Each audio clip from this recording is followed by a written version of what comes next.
Robert Duncan Milne. An introduction.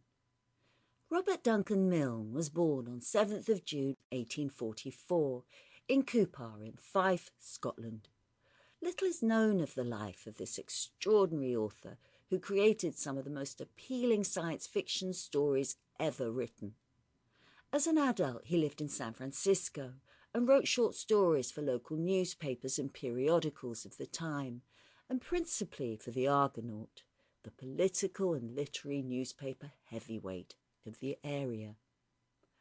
Robert Duncan Milne died in San Francisco, California, on 15th of December 1899. He was 55. Into the Sun is a compelling narrative of what happens when the doomed Earth falls into the Sun. Is survival possible? Into the Sun by Robert Duncan Milne. Scene: San Francisco.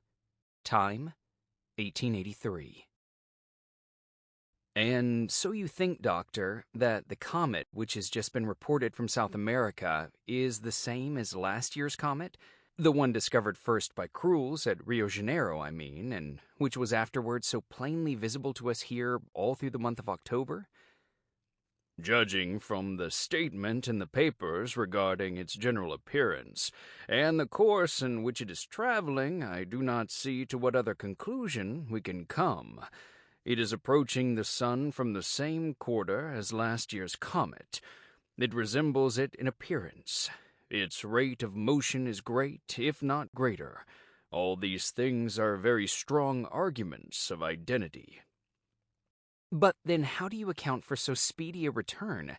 This is only the end of August, and last year's comet was computed to have passed its perihelion about the 18th of September, scarcely a year ago. Even Encke's and Biela's comets, which are denizens of our solar system, so to speak, have longer periods than that. I account for it simply on the hypothesis that this comet passes so close to the Sun that its motion is retarded, and its course consequently changed after every such approach.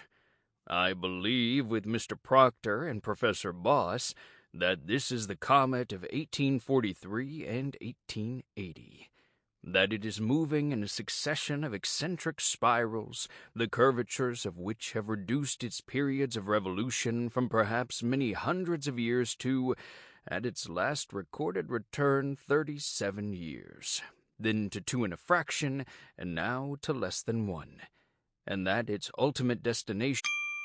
Sample complete. Ready to continue?